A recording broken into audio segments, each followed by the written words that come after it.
Hey, good morning everyone, and welcome to another video.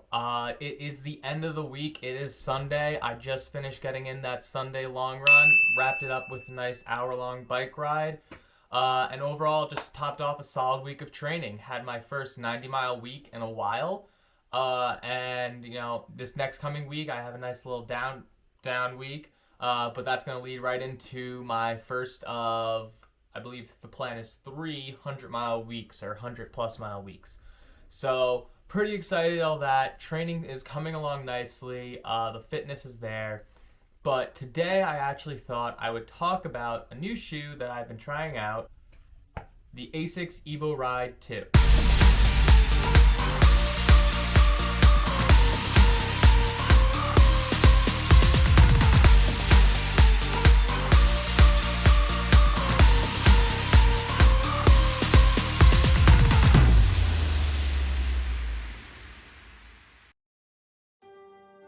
So let's break it down. This is what Asics is marketing as a lightweight trainer. They say, you can use it for your easy runs, and if you need to pick up the pace in it, you should be able to do that as well. Breaking it down, pretty standard laces. You got a nice plush tongue, very comfortable, solid heel counter, and a nice engineered mesh upper. Nothing crazy, nothing too fancy going on here, but sticking with the basics because the basics work. It's a standard upper. It works in the cold. It also works in the heat. I've had a pretty crazy week in terms of weather. I've been running in below freezing temperatures and also running in 60-degree temperatures. So it all works for that. Nothing crazy, nothing to write home about, but no real downsides to it either. When we look at the midsole and the stats for that, it comes in with a little bit of conflicting data, but I think I might know why. According to Asics, the heel comes in at 26 millimeters and the forefoot at 21 millimeters. However, if you look on places like Running Warehouse, you'll see that it says 34 millimeter heel, 29 millimeter forefoot. Still have that 5 millimeter stack height drop, and I really think the reason for that is Running Warehouse is reporting the sock liner that's on the inside of the shoe that I cannot take out, and Asics might just not be. That is my general belief of what's happening here, but overall it's still in that kind of medium stack height area. It has Asics Flight Foam. It has Asics Flight Foam as its midsole, which, believe it or not, and I actually learned this looking all this stuff up, is made up of a polyester fiber combined with Kevlar, which actually Asics claims will lead to a higher durability for the shoe. Right now I think I have 60 to 70 miles in the shoe after today's run. If you look closely, there is not a lot of creasing going on right now in this shoe. And overall, I would say I think this shoe would probably last 400 miles, maybe 500, maybe even higher than that. I couldn't say for sure, but 400 to 500 seems like a good range for this shoe. In terms of weight, it's kind of a medium weight for men. According to Asics, it comes in at 8.2 ounces. However, on Running Warehouse, it comes in at 8.5 ounces. Not exactly sure where that 3-ounce differential, or 0.3 of an ounce differential is coming from, but it's pretty similar, nothing crazy, nothing super contradicting. For a women's size 8, it comes in at 7.3 ounces according to Running Warehouse. So in terms of the shoe and my thoughts, overall, I would say an interesting relationship, I think, with this shoe. The initial reason I actually got this shoe and it intrigued me was because it's marketed as not just a neutral road running shoe, but also for someone who supinates or underpronates when they run, which I actually do. As I've gone on in my running career, I've gotten better at it. At one point, I was literally running completely on the outside of my foot, and if you looked at my old shoes, this whole part would be worn down and this would look fine.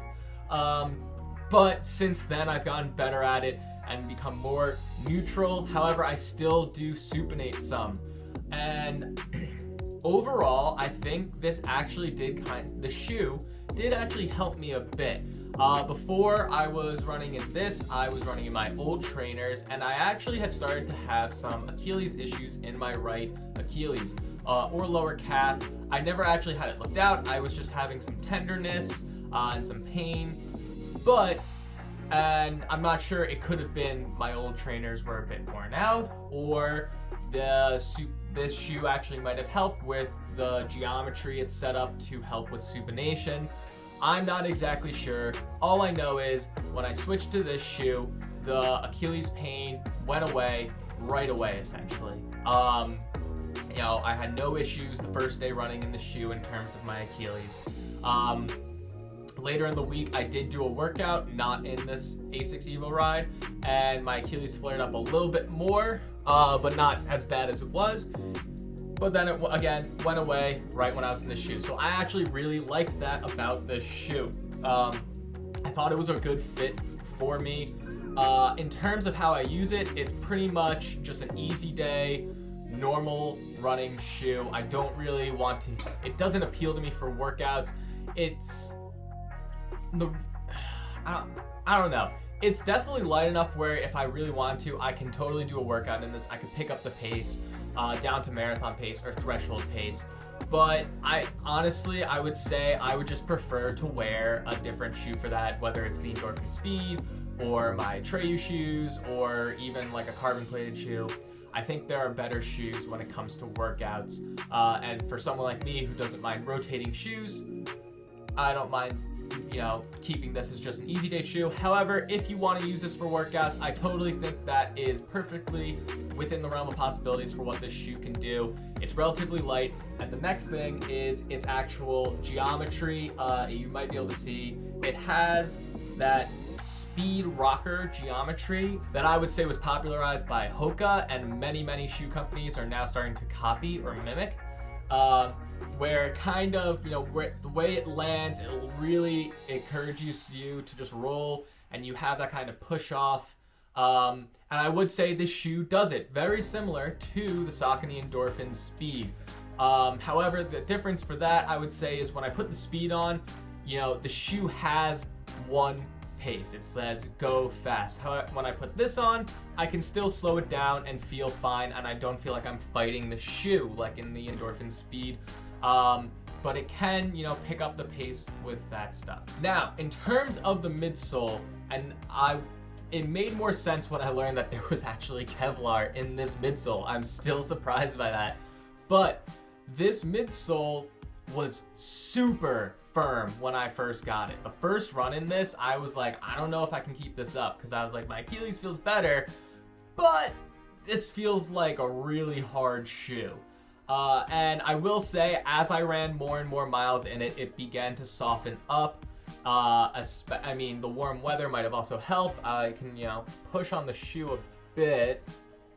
You know, it gives a little bit, but not a lot, and it's, you know, a pretty firm shoe compared to other shoes I would say on the market. And I would say that is my biggest drawback with this shoe. If this shoe was just like a little bit softer, had a bit more forgiving nature to it, I think this would be like almost perfect for training shoe.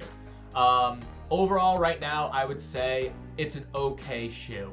It's not great, it's not bad, it's good. It gets the job done, but there's nothing special about it really off the top of my head. There's nothing that jumped out to me while running in this shoe. Again though, the firmness is kind of really what did it for me in terms of this shoe. If Asics can go ahead and come out with the Evoride 3 and it's like a little bit softer, you know, I'm not looking for something super soft, but just, you know, a bit lighter on the landing, and that would be, I think that would be it for me. I would really enjoy this shoe. But yeah, so those are my thoughts on the Asics Evoride 2. Overall, the shoe comes in at about $120. Pretty standard price, I would say, for a normal daily trainer shoe, which is what I would put it in the category as. Is it the best shoe on the market? I would not say so. Does it have the potential? Yes, and I think they're heading in the right direction with this shoe and I'm looking forward to see what could happen next with it. I got really excited that it was a neutral shoe for people who underpronate, because I don't think there's a lot on the market about that. So I always get excited when I see shoes like that, because it's a much smaller niche of runners compared to those who overpronate, where there's all those stability and support shoes.